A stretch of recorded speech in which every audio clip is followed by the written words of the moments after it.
Tell me about a complicated man. That's the opening line of Christopher Nolan's long-awaited The Odyssey. And before I go any further, let me say this. This isn't Homer's Odyssey. It's Nolan's interpretation. He keeps the heart of the story, yes, but he reshapes quite a few characters and scenes, relying mainly on Emily Wilson 2017 translation. And incidentally, she's an outspoken feminist, and I think that perspective explains some of the changes in how characters like Circe are portrayed. And if you're like me and grew up reading about Ulysses, that's the Roman name for the Greek hero Odysseus, you will notice the difference right away. Homer's Odysseus is clever, is resourceful, almost impossible to outsmart. Nolan's Odysseus is very different. He is a broken man, a shoulder, carrying the weight of war, guilt, failure. A lot of the scenes I remember from childhood have been changed. One of my biggest disappointments actually was the encounter with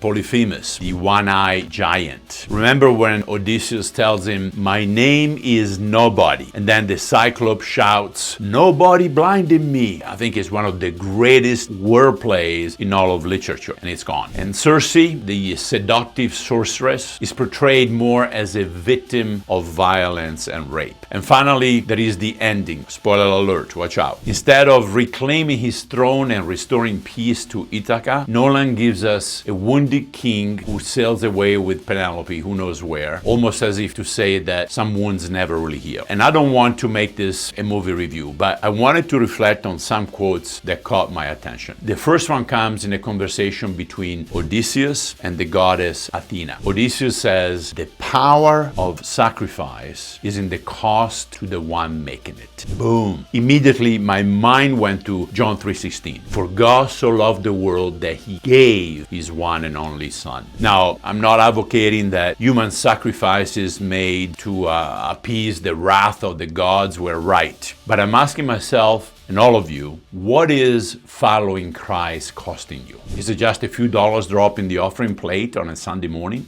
Or does it hurt because it goes against your nature? Is it costing the throne of your life? And then comes another line that stuck with me. The nymph Calypso rescues Odysseus from the sea and keeps him on her island. She feeds him a lotus so that he will forget the past. She offers him safety, comfort, even immortality. And then she says, "Give up the fight, give up control, and live." Honestly, that sounds pretty appealing, doesn't it? Who doesn't get tired? Who doesn't dream at least once in a while of escaping all, escaping the battles, escaping the stress, and just live quietly? But that's exactly where the temptation lies. Not necessarily the temptation to sin, the temptation to quit, to settle, to stop pursuing the calling that God has given us. Calypso wasn't just inviting Odysseus to rest. She was inviting him to give up, to trade purpose for comfort, mission for convenience. And if you think about it, that's one of Satan's oldest strategies. He doesn't always try to destroy us. Sometimes he just tries to distract us long enough that we never become what God intended. And Jesus offers something completely different. He says, "Whoever wants to save his life will lose it, but whoever loses his life for my sake will find it." Do you see the contrast? Calypso says,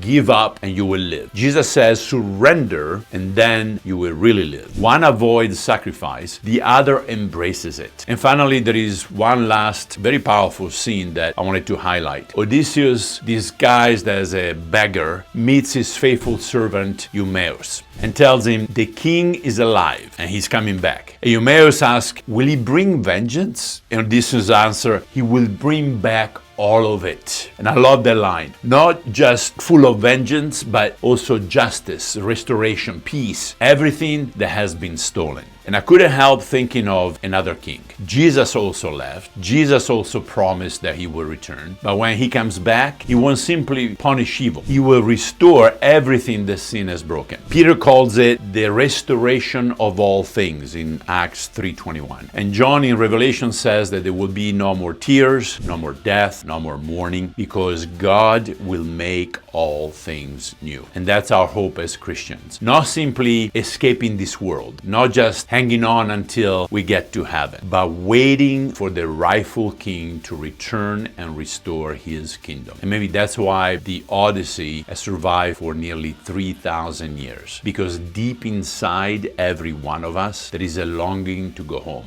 a longing for the true king to come back. And the gospel says that longing isn't a fantasy. It is written in our hearts. And one day soon, he will be back. And when he does, he will bring back all of it. Thanks for listening. Let me know what you think of the movie after you see it. And Lord willing, I will catch you on Saturday. Ciao.